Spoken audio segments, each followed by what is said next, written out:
Oh, here we go. We got some action headed towards the NBA trade or the NBA draft next week. We could see 3 or 4 picks down in the top 10 get traded. Watch for the Portland at number 3, looking to add to people around Dame Lillard. Houston at 4 has indicated they might be interested in moving. Detroit at 5. And Dallas at number 10. And nobody's really sure what Charlotte's going to do at number 2, which the player they're going to draft. So we could have action on draft night. Also today, the Toronto Raptors have a big day. They're introducing new coach Darko Rajakovic. But the real question is, what are the Raptors going to do with their roster? Fred VanVleet opted out of his contract yesterday.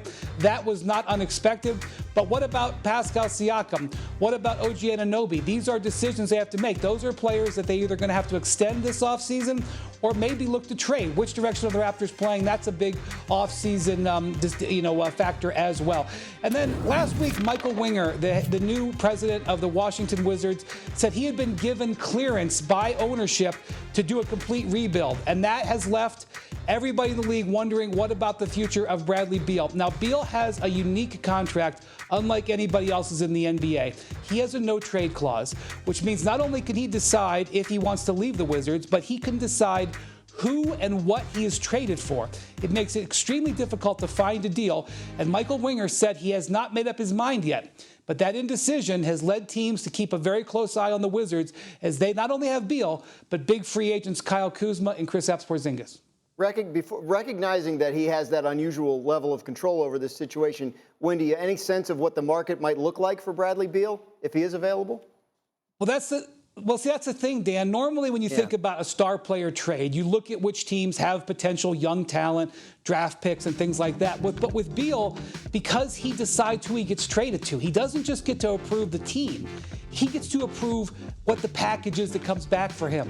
And so we're not there yet. We're not at the point where the Wizards have indicated that they want to do this. We're not at the point where Beal has indicated he wants to do it, because it has to be an alignment on both ends. But that statement from Michael Winger, and by the way, the Wizards missed the play-in this last year. It's very hard for anybody to believe they're going to bring back the exact same roster. Winger opting for a significant retooling is not unexpected. So let's watch what happens between now and early next week, especially when you think of all of these picks that are available in the top 10 that the Wizards could have interest in if they consider doing some rebuilding. Well, we'll watch to see if he is actually available. But in the meantime, we can have some fun, right? Like, who could use Bradley Beal? Well, who could use him? A lot of people can use a scorer like that. And one quick ad, though. Ted Leonsis has been big on loyalty. He was with Alex Ovechkin on his hockey team. They ended up winning a championship. Eventually, he'd be very loyal to Bradley Beal. So that would be a tough conversation to have. But let's say they do get there. There's a team in the East that could use this player. And actually, they've been linked to him in the past. Bradley, it's the Knicks. You put him next to Jalen Brunson, you've got a backcourt that's one of the best in the league as far as scoring goes, very unstoppable, and he is at a point in his career where he's trying to be about winning. So, and the Knicks have all the things that the Wizards would need, young players and draft picks. So that's a team to watch. The Sixers have also, in the past, been linked to Bradley Beal. In fact, Beal has suggested in the past that the Sixers would be an interesting place for him to play with Joel Embiid. So those are areas that I would look at, but I think VanVleet's going to Philly.